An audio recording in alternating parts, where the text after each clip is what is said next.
මමයි චූටි දුවයි අපේ මහගෙදර ගියපු දවසක් ගියපු ගමන්ම උදේට අම්මා රොටි ලුණු මිරිසුයි හදලා තිබ්බා. කාලා අපි චූටි දුවත් අරගෙන වැව බලන්න ගියා. වැවේ ඇහැල මල් ගහේ ඇහැල මල් පිපිලා තිබ්බා. චූටි දුවට අපේ අම්මා ඇහැල මල් කඩලා දුන්නා.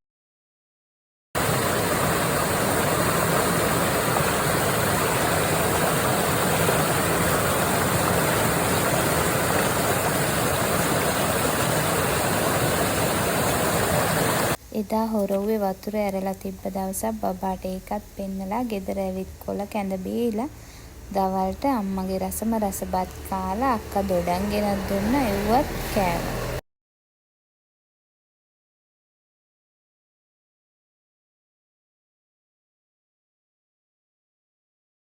මොනවද ඔය උයන්නේ?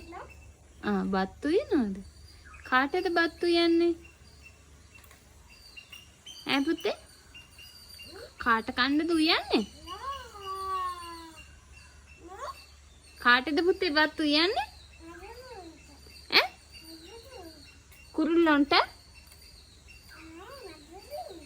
මදුරුවන්ට? එහෙමද? මදුරුවන්ට බත් දෙන්නද හදන්නේ?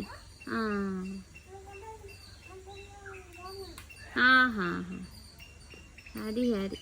හවස් වෙලා අපේ චූටි දුවට චූටි යාළුවෙක් සෙට් වුණා සෙල්ලම් කරන්න. එයත් එක්ක එයා සෙල්ලම් කරා.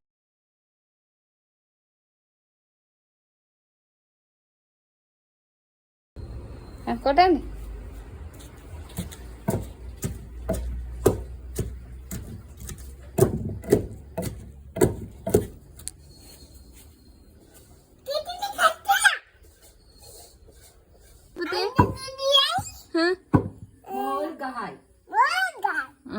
දිංගිසි දිංගාරේ කියලා කියන්නේ?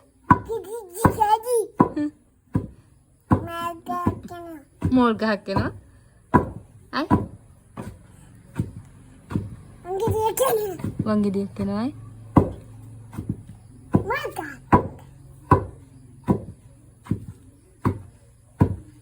මේ පැත්ත බලන්න.